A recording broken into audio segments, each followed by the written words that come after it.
Pray tell. By the way, what was that one thing you wanted to do that you never actually got to? We ran out of time. Oh! It was the last man, right? Yeah, it was the last man. Did we do that? I don't think we- Yeah, we did. Oh, we did? Yeah. Oh, it's fine. Okay. Oh, wait, no, I remember. Yeah.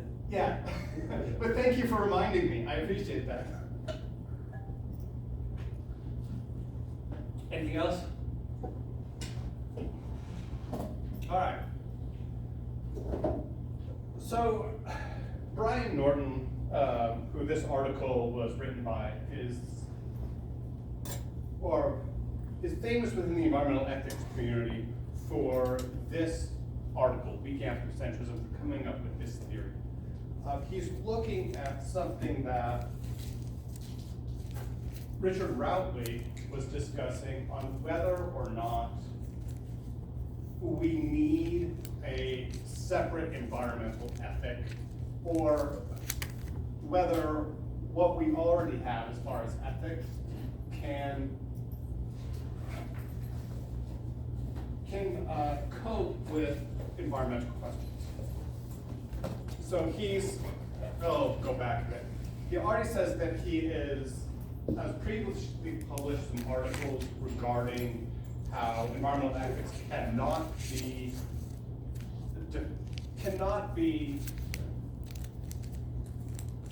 derived from the rights or interests of non-humans, nor can it be derived from the rights and interests of future humans. And that gets to become more of a technical discussion within the environmental ethics community about whether future humans can have any rights or interests. The central argument regarding future humans is what is referred to as the non-identity problem.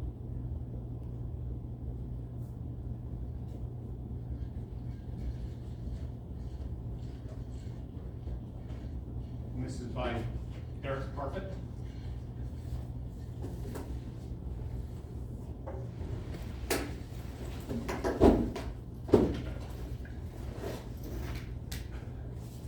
And it's a technical article, but it's very good. If it's something that you are interested in pursuing, I highly recommend you read this article. It is showing how there is a problem with saying that future humans will be harmed, or that we can harm future humans. That there's a logical, almost impossibility to that being true. But overall, the notion of rights is just sticky to begin with. Questions like, well, where do these rights emerge from? Why do we have these? Assuming we have them, why do we have them? What are they? Why do human rights exist, but jellyfish rights do not? Or plant rights, why do those not exist? Oh, rights, the discussion of rights can become very problematic very, very quickly.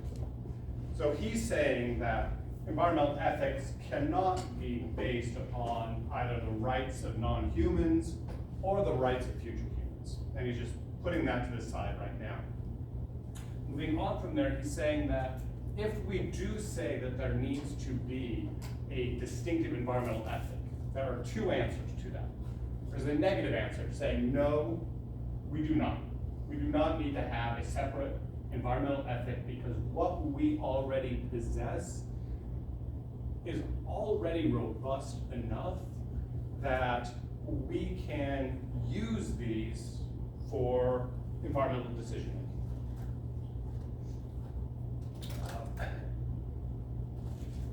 You could also answer this question saying, yes, looking at what we have so far, assuming that we continue on business as usual using the ethical framework that we have,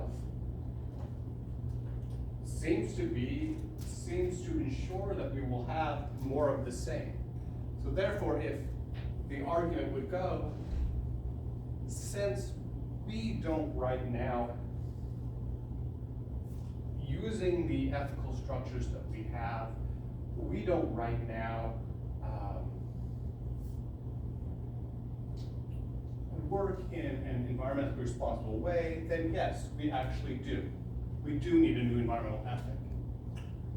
And the notion of the positive answer, as Norton points out, is allied with the notion that the non-human world has intrinsic value.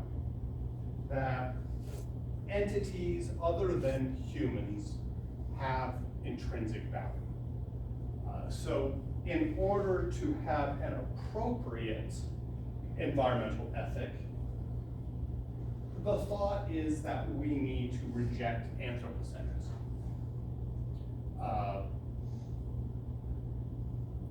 Norton is going to say that neither of these answers is the correct answer. Says that current anthrocentric ethics that we believe in, that we follow, are not sufficient for environmental issues. But an appropriately environmental ethic need not rely on non-anthropocentrism. That we can construct an environmental ethic that still embraces the importance and uniqueness of humans without causing significant damage to the non-human world.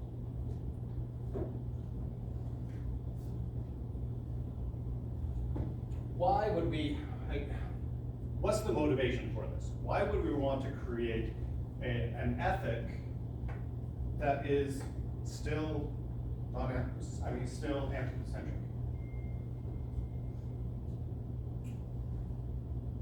What's the problem with non-anthropocentric ethics? I think it's difficult for a lot of the broader public to latch onto as a way to motivate them for change. That's generally what you're dealing with in terms of how do we deal with environmental policy. You have to have a lot of people on board for that. I think it's more of an alienating idea to a lot of people. Okay. So you think it's just more difficult for people to recognize the value of a tree, but it's outside of human interests? Like, recognize the tree is itself valuable? Yeah. The people discussing the ethics are humans, so. Oh, yes. Okay, see, that's an interesting point. And gets into the notion that can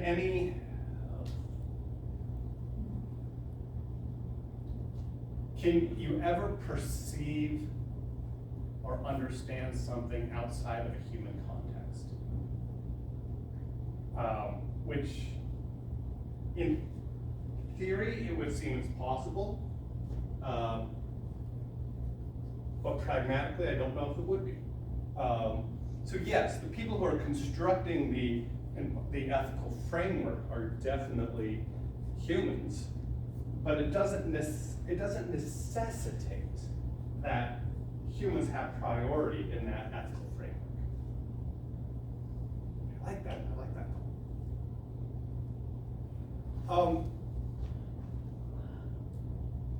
Please, if this article is incredibly detailed and challenging, that's part of the reason why I gave you an addition of the weekend to read it instead of one day. So if you have any questions at all, please interrupt me, please ask them.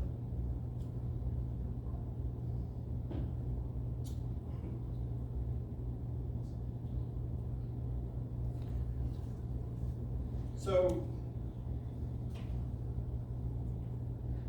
how do we determine an adequate environmental ethic? And an adequate environmental ethic necessitates a few different ideas. The first of the assumption is that there exists a category of principles or actions that environmentally sensitive people would agree have the potential to damage the environment. And secondly, that there exists significant agreement amongst environmentally minded people as what those are. Things like the careless storage of toxic waste or overpopulating the planet. These are actions that most environmentally conscious people would agree have the potential to damage the environment. So, based on these two assumptions, an ethic will be considered adequate just in case its principles entail rules prescribing behaviors involved in a non-controversial set. Yeah, I guess that's it.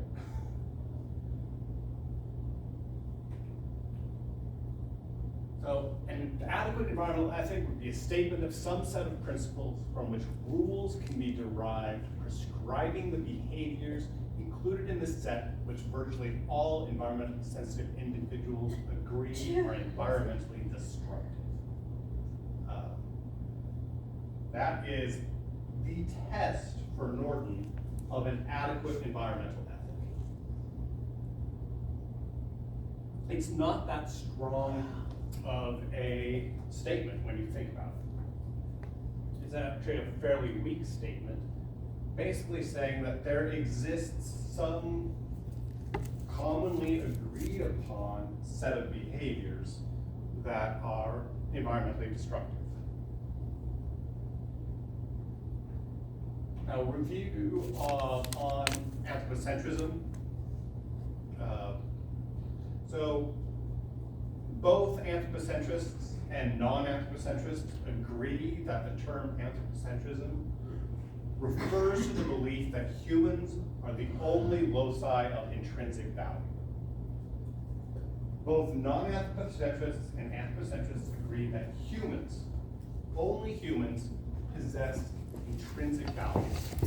And every instance of value arises because of that situation's contribution to human value.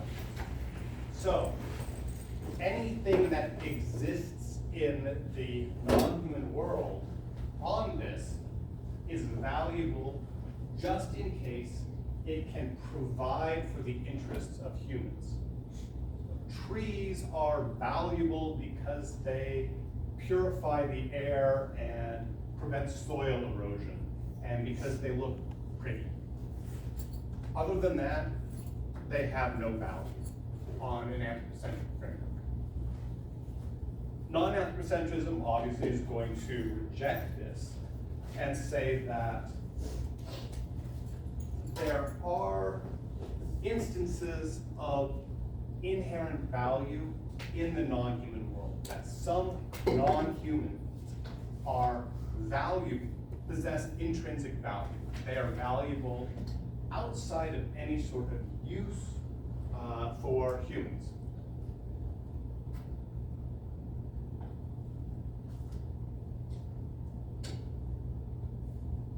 So to go back to the jellyfish example, looked at in isolation, not looked at in, say, an ecological perspective, just the existence of jellyfish is important because those jellyfish are valuable. They are individually valuable.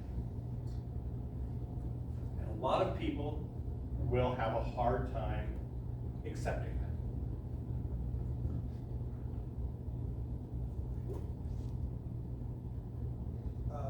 he discusses in this the last man example, which we've already discussed. But the notion of the last man example is meant to be used as a tool to demonstrate that there does exist intrinsic value in the non-human world. If you agree that the last man did something wrong by destroying all life on Earth, or even just say destroying all elephants before he dies, then you are saying that there exists a value that is outside of human interests. Since there will no longer be any more humans, there will no longer be any instrumental value for humans. So if you, one more time, if you agree that the last man did something wrong, it would seem that you are implicitly acknowledging the existence of intrinsic value in the non-human world. So this is the greatest challenge that,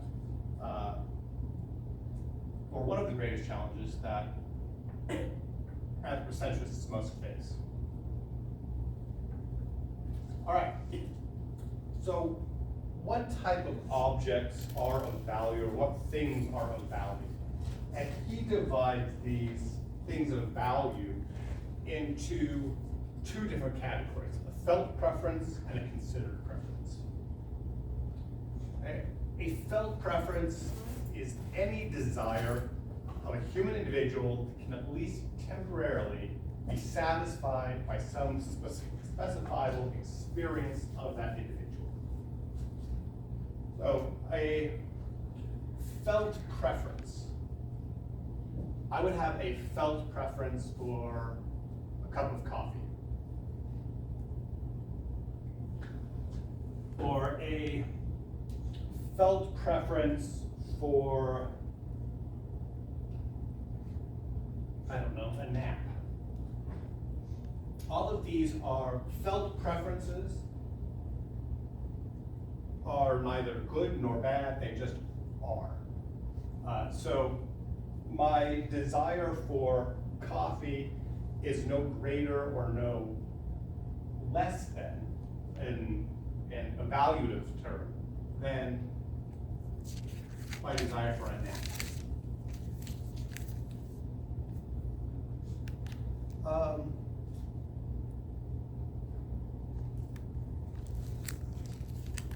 As he says, when our interests are assumed to be constructed merely from felt preferences, they're insulated from any criticism or objection. If it's just the way you feel about something, they are independent of any value judgment whatsoever.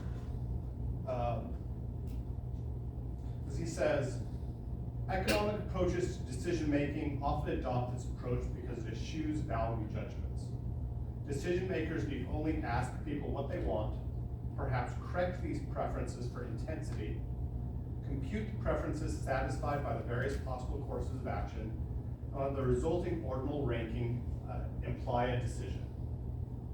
So, when you are, from an economics perspective, you are looking at the preferences of individuals. Do individuals like this object or this object more? And let's say that more people apply that preference to that object, great. Then that object is the one that most people want. This is the one that we ought to invest in.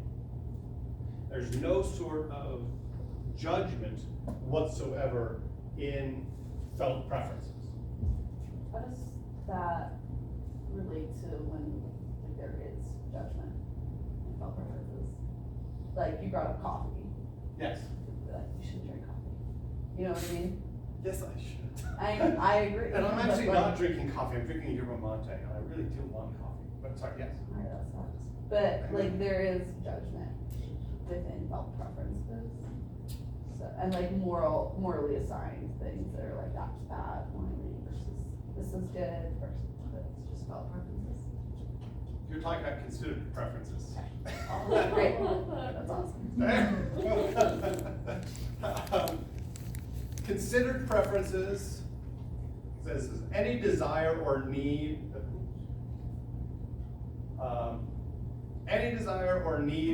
that a human individual would express after careful deliberation, including a judgment that the desire or need is consistent with a rationally adopted worldview. A worldview which includes fully supported scientific theories and a metaphysical framework interpreting those theories, as well as a set of rationally supported aesthetic and moral ideals. Okay. Let's go through that. Any desire or need that a human individual would express after careful deliberation. So thinking about this judgment for another cup of coffee. Let's say I've already had 3 cups of coffee today. Do I really need I want a 4th cup, but should I really want that 4th cup? Okay. A judgment that the desire or need which consistent with a rationally adopted worldview. So, this worldview is fully supported by scientific theories. So the fact that my worldview, I know that the way the world works, I know the way that caffeine works on my body. Should I have that preference for another cup of coffee? It's probably not in my best interest based on my worldview supported by scientific theories and metaphysical framework. A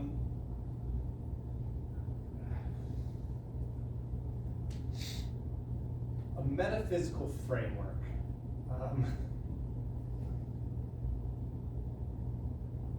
I'm assuming most of you don't know what that is. Okay. A metaphysical framework.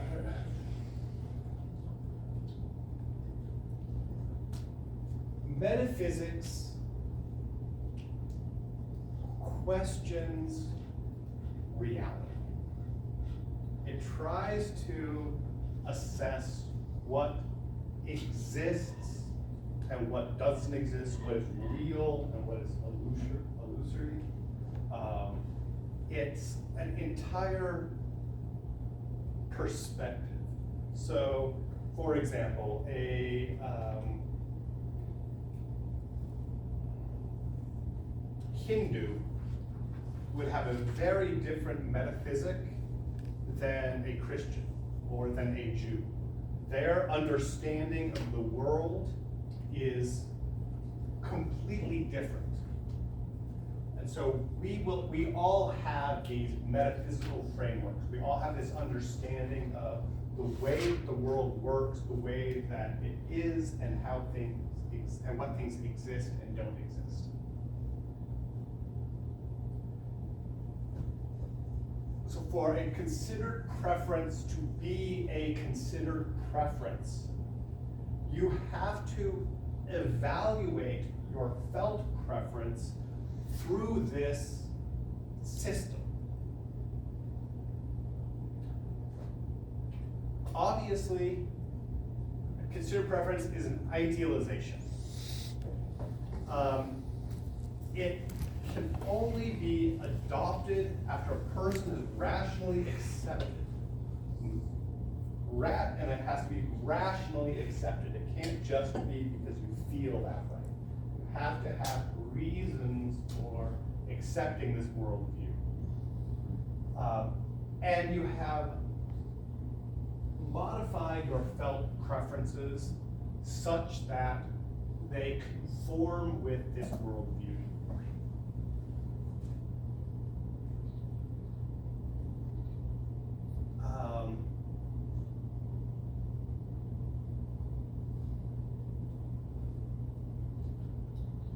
So he says,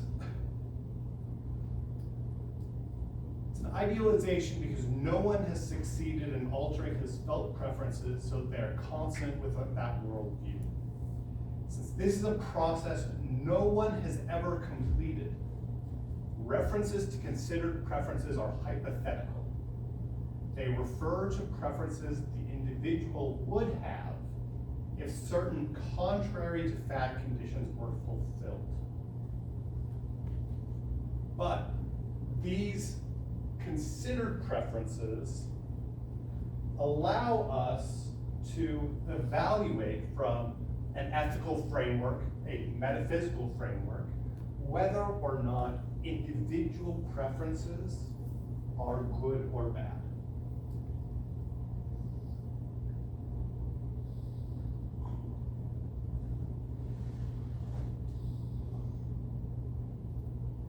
Does that distinction make sense?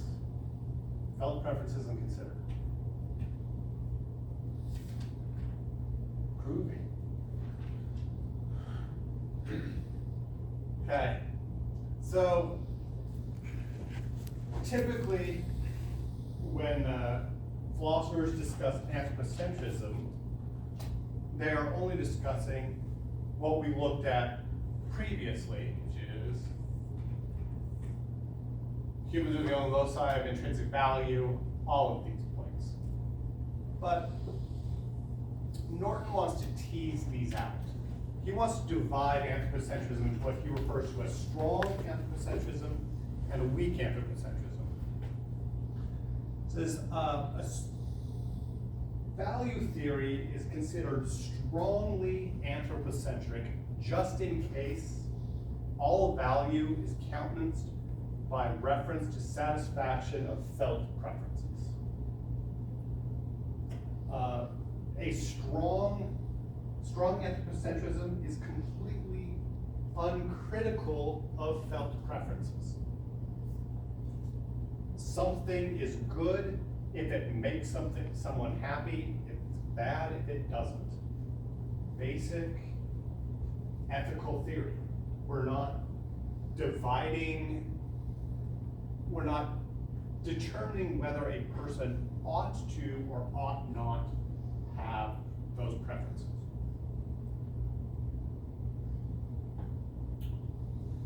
This is a form of consequentialism. It's not utilitarianism, but it is a form of consequentialism because you are looking at the consequences of an action to determine whether or not that action is good or bad.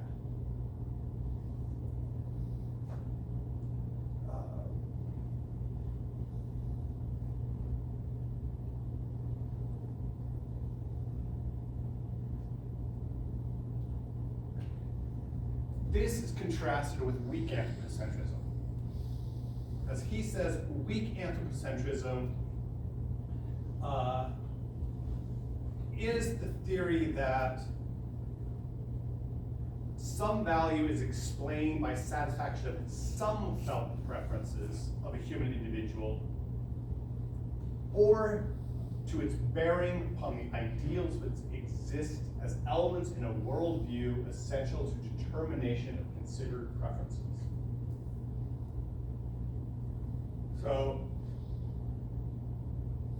something on this standard is good just in case it would be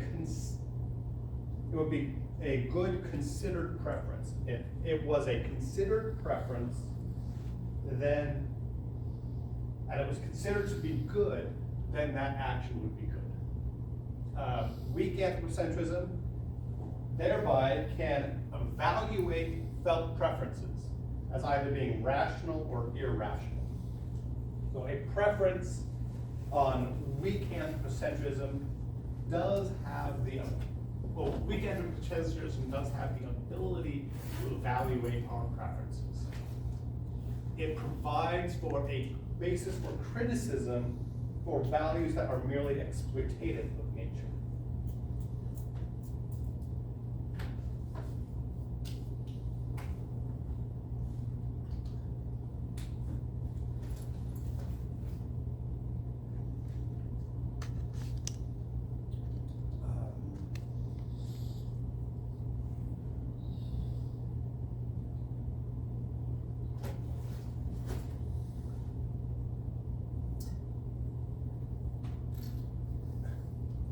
Weak anthropocentrism enables two important ethical resources. Number one, it allows for arguments in favor of the close relationship between human species and other living species. We can argue in favor of those based upon the notions of considered preferences. And it also allows for us to describe the ideals of human behavior with harmony with nature.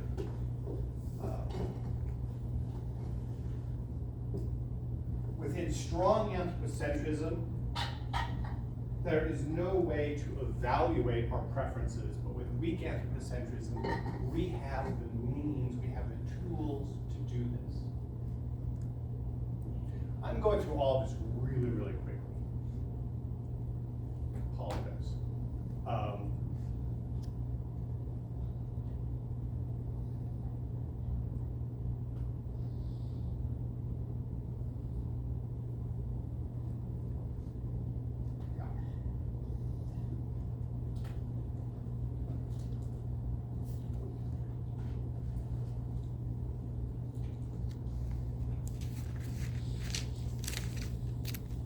Weak anthropocentrism also allows us to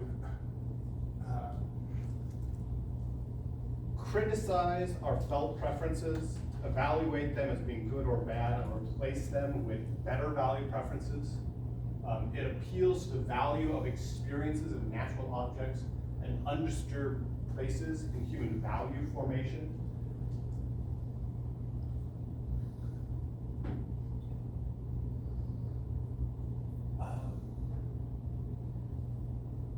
And it allows for the possibility of nature becoming a source of inspiration or of non-physical values. Things that instead of being seen as a mere resource for goods that we can use, this connection with nature that is made possible in weak anthropocentrism is an important aspect of this theory. It says weak anthropocentrism is therefore an attractive position for environmentalists. It requires no radical, difficult to justify claims about intrinsic value of human objects. And it provides a framework for stating obligations that goes beyond concern for satisfying human preferences. So one of the objections that has been levied against non-anthropocentrism is accepted and incorporated into weak anthropocentrism.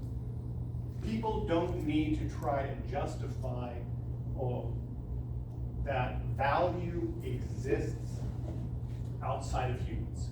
We can still maintain that humans are of the primary, possess primary value, that we are the only entities that possess intrinsic value. And still maintain that because that seems to be a stumbling block for a lot of environmental ethics. But weak anthropocentrism allows us to go beyond that. We can begin to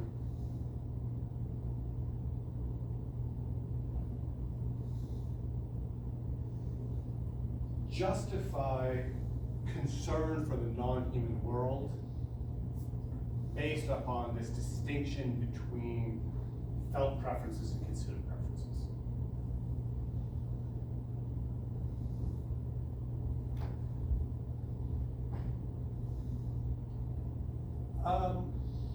But this distinction between non-anthropocentrism and anthropocentrism for Norton is less important than the distinction between individualism and non-individualism.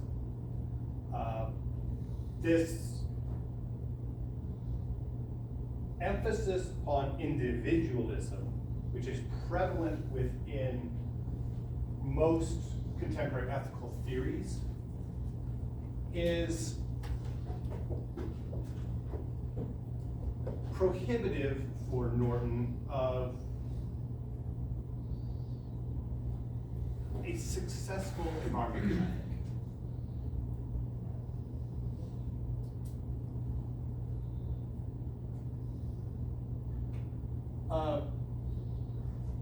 So individualism, basic prohibitions derive from the principle that one ought not harm others unjustifiably. You remember this when we were briefly discussing liberalism in class. The principle is that one ought not harm others, and this can be seen in both utilitarianism, all actions ought to promote the greatest good for the greatest number. Individual actions are determined to be legitimate just in case they promote more good and less harm for individuals than any other potential action. So, donating to aid relief in Gaza is a good thing because it promotes more good for those individuals than it does cause harm.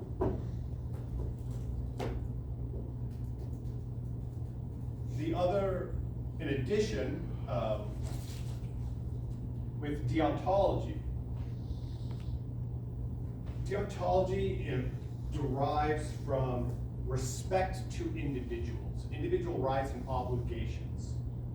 This is something that we will look at on Thursday when we discuss Paul Taylor. His theory of respect for nature is derived from Kant's ethical theory. Utilitarianism is what Peter Singer uses to justify animal ethics or animal rights. And it's pretty common. I mean, I think everyone pretty much understands Peter Singer's notion of animal rights, so I don't spend a lot of time on it. But it's just the idea that insofar as non-human organisms can experience pleasure and feel pain, we ought not cause pain.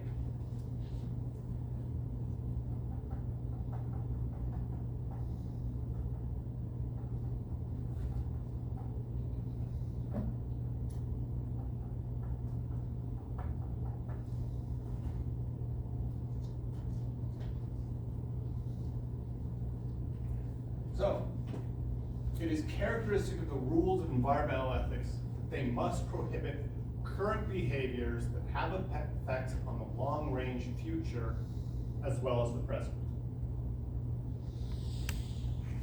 So for an environmental ethic to be adequate, it must not only demonstrate that it can prevent harm currently, but that it also will, in the future, prevent harming those future individuals. So, for example, it says storage of radioactive waste with a half-life of thousands of years in containers that will deteriorate in a few centuries must be prohibited by an adequate environmental ethic, even if such actions, on the whole, provide the most benefits and no harms to currently living individuals. For an appropriate environmental ethic, we do have to have concern for future individuals that are not currently living. Adequate environmental ethic must therefore prohibit current activities generally agreed to have negative effects on the environment of the future, even if they benefit humans now.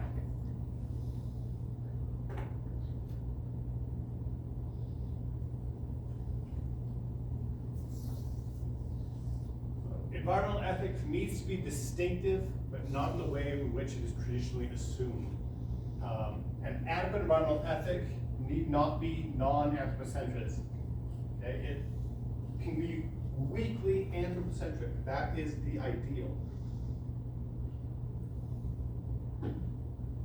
And it must not be limited to considerations of individual interests. We must emphasize non-individualism. So a weakly, anthropocentric, non-individualistic environmental ethics has two levels. One, it ought not harm other individuals unjustifiably. That is carried over from all traditional ethical theories.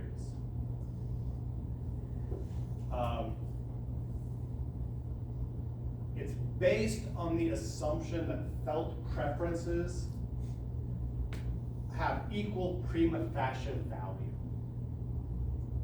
And what prima facie value is basically on the surface. So my desire for a cup of coffee versus a cup of tea, those are all equal. One is any better or any worse than the other. And it's also rules derived from the basic individual fairness and the principles of no harm. So we need to distributionally treat all people equally and fairly and not harm them. The basic distributional level. And there's also what is considered the level of allocation.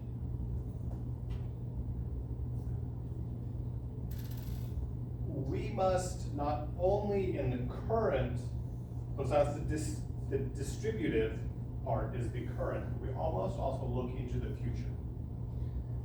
And we have an obligation to maintain a stable flow of resources into the indefinite future.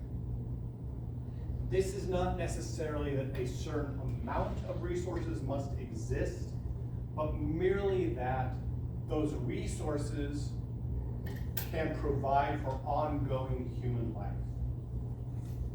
We don't know what resources future generations will need or will rely upon. So there isn't a set amount of resources that we need to provide for future generations, but we need to provide future generations the opportunity to survive, to live.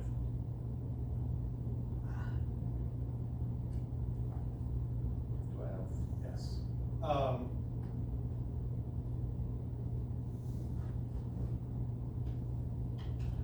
The level of allocation, this flow of resources must be enough to keep ecosystems functioning and healthy.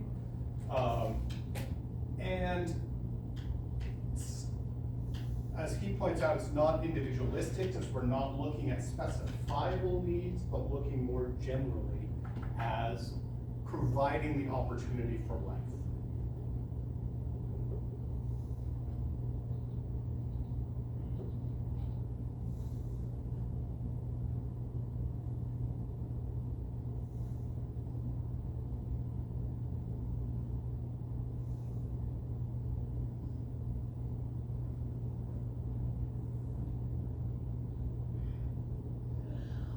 So basically more of the same, distributed fairness, rules of allocation.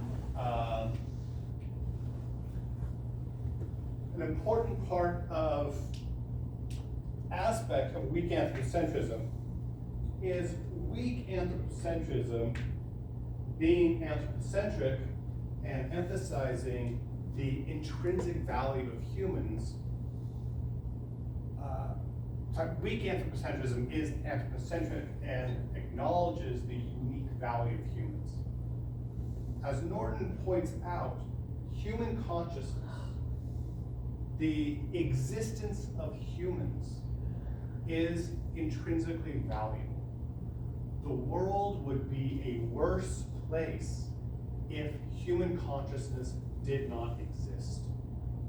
This is a unique feature that we provide for the world. We provide the world poetry and art and any number of good things. And so we have an obligation to make certain that those good things last into the future. But as such, certain things must exist. Ecosystems must be healthy, we must have clean air, clean water, all of this, in order to preserve human consciousness into the future. So we are still looking at humans as being ultimately important.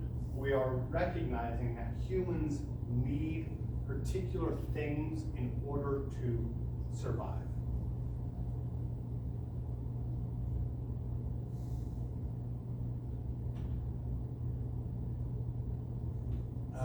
Anthropocentrism is based upon the equality of felt preferences and individual humans as central value, but not all felt preferences may be considered preferences.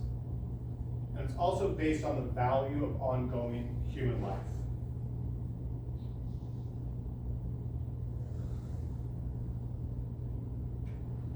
So an environmental ethic is more than these rules. It also encompasses the ideals, values, and principles that constitute a rational worldview regarding the human species' relationship to nature. So in order to have an adequate environmental ethic, it also must incorporate all of these ideals that, and a metaphysical worldview that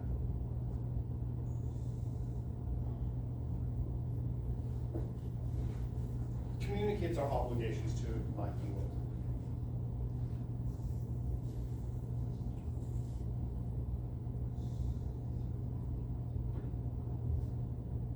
All right, that was really, really fast. I apologize. I ended a lot sooner than I thought I was going to. I was just rude.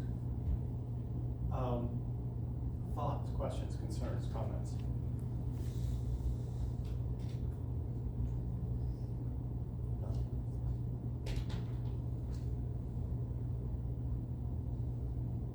All right. I'll see you later. Thanks. Yeah.